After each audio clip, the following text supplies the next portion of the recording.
মঞ্চে উপস্থিত আছেন পাতুয়াবাঙ্গা ইউনিয়নের সাবেকই বলা চলে এখন, যেহেতু উনি এখান থেকে পদত্যাগ করেছেন। সাবেক চেয়ারম্যান, জনপ্রিয় চেয়ারম্যান, উনি মনে হয় 2 বছর চেয়ারম্যান ছিল। খুবই দক্ষতার সাথে খুব সুন্দরভাবে উনি ওনার ইউনিয়ন পরিষদ পরিচালনা করেছেন। এখন ওনার আমার কাছে যেটা মনে হয়, ওনার কাছে মনে হয়েছে যে উনি জনগণের সেবার পরিমাণ একটু বাড়ানোর প্রয়োজন। সেজন্য উনি উপজেলা নির্বাচনে এখন আমাদের সামনে উনি প্রার্থী হয়ে আসছে। এখন একটা ব্যাপার আমি বলি, আমি কিন্তু সৌজন্য কোনো কিছু বলতেছি না, যেহেতু সময় কম আমি একটু সরকার বলে ফেলতেছি।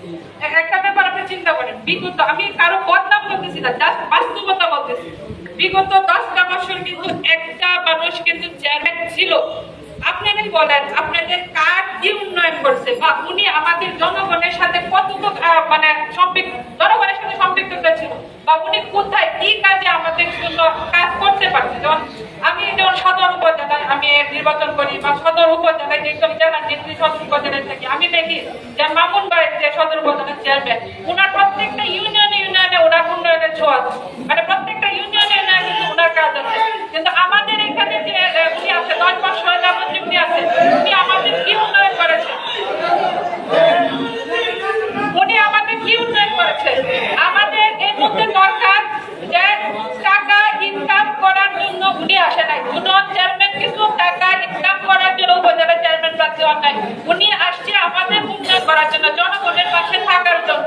আমি যদিও এখন আছি মহিলাদের দায়িত্বে, আমি আপনাদের বাড়ি বাড়ি যাবো, মহিলাদের নিয়ে কাজ করব। আমি হয়তো আপনাদের মাঝে আসবো না, তবে আমি আপনাদের ইউনিয়নের মেয়ে হিসাবে আমি একটা অনুরোধ করব, আপনারা সবাই ঐক্যবদ্ধ হয়ে একটু উন্নয়নের প্রতি আসেন, যে যার মাধ্যমে আমাদের পাকন্দ উপজেলার উন্নয়ন হবে। আমরা পাকনা ভক্ত এগুলো অনেক দেখছি আগে, ঠিক আছে? যেহেতু আমি আমার ইউনিয়নের মেয়ে, আমি সেই হিসাবে বলতেছি, এরকম পাকনা ভক্ত অনেক দেখছি, ঠিক আছে? কিন্তু আমরা এখন উন্নয়ন দেখতে চাই। আমি এই ইউনিয়নের মেয়ে, আমি যা বলছি, আমি এখানে যা বলছি আমি বুঝেই বলছি। সুতরাং এখানে অনেকে হয়তো রিয়াক্ট করতে পারেন। আমি অনুরোধ করব আপনারা সবাই ঐক্যবদ্ধ হয়ে দুজন ভাইকে ভোট দেন, ভালো মানুষকে নিয়ে আসেন, আনারস মার্কায় ভোট দেন, আনারস মার্কায় জয় নিশ্চিত করেন। আমি এই বলে আমার সংক্ষিপ্ত বক্তব্য শেষ করলাম। জয় বাংলা, জয় বঙ্গবন্ধু।